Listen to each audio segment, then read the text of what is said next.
basahin na natin yung mga tira ni Arnold Clavio lately sa mga Duterte.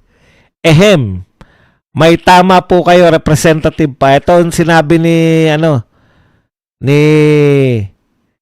Pulong Duterte na binanatan nito. Temporaryong political power pero permanente ang pananagutan sa mamamayang Pilipino. Yan po ang sinabi ni Pulong. Ito po ang reaksyon ni Arnold Clavio. May tama po kayo, Representative Paulo Pulong, sa inyong pahayag na temporary lang ang political power pero permanente ang pananagutan sa mamamayang Pilipino. Mensahe ito ni Duterte sa 54 na kongresista na bumotong pabor sa 2 impeachment complaint laban sa kanyang kapatid na Vice President Sara Duterte. Kaya nga sinampahan ng kasong impeachment si BP Sara dahil sa pananagutan.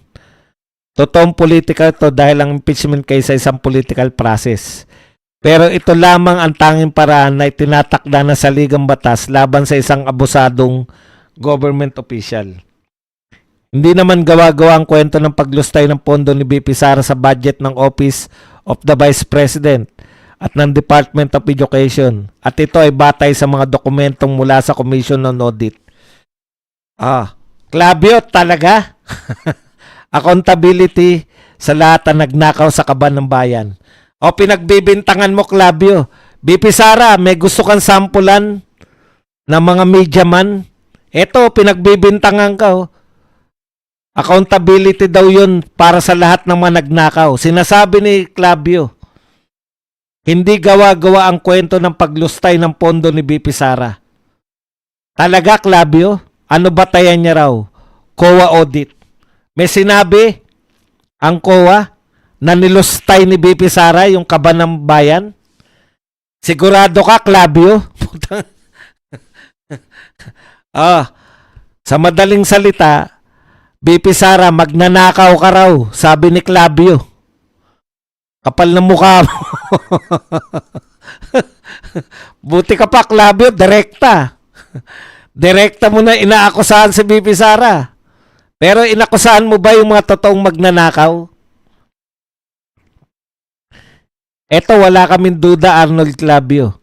Pag Ghost Project, ninakaw ang pera. May binanatan ka na ba ng mga magnanakaw ng Ghost Project? Kinote mo pa yung COA? Talaga? Dapat sinabi mo, asan dyan? Ulitin ko baka akala nyo, interpretas yung kulang yung sinasabi ni Clavio.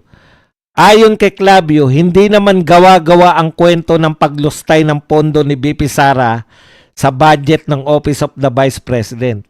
O ang sabi niya, hindi raw gawa-gawa yun. So, katotohanan pala yun. At ng Department of Education. Yan. Yung pondo raw ng OBP at DepEd ay nilustay ni BP Sara ayon kay Clavio. Si Clavio lang po ang tanging naglakas na loob na nagsabi na ninakaw ni BP Sara ang pondo. Ikaw lang yung mga congressman hanggang ngayon ang sinasabi lang nila. Kaya nga kino-question sila eh. Hindi maayos. Ikaw lang ang nagsabi na nilustay ni BP Sara. At dinahilan mo pa COA. Meron po bang di dapat binanata na yan ng mga dilawan. Kaya daig pa ng media yung mga tunay na kalaban eh. Daig pa ng media yung mga politikong kalaban ni BP Sara. Hindi nila masabi na ninakaw ni BP Sara eh. Eto, kinote pa yung COA eh. Talaga, sinabi ng COA, ninakaw ni BP Sara? Tindi mo, Clavio. Yan yung sinasabi ni sino yung paus-paus? Si Karen Davila. Sinabi niya, may nag-aalok sa kanya, di ba? Babayaran siya. Sabi nung nag-aalok, hindi naman namin sasabihin eh, nabayad ka eh. Hindi. Sabi ni Karen Davila, alam mo, Clavio, kung ano sinabi ni Karen Davila? Malalaman at malalaman ng mga tao. Wala nagsasabi na nabigyan ka ng maleta. Pero yung akusahan mo si BP Sara at sabihin mong sabi ng COA, nilostay niya yung pera. Alam ng tao na ikaw ay, alam mo na.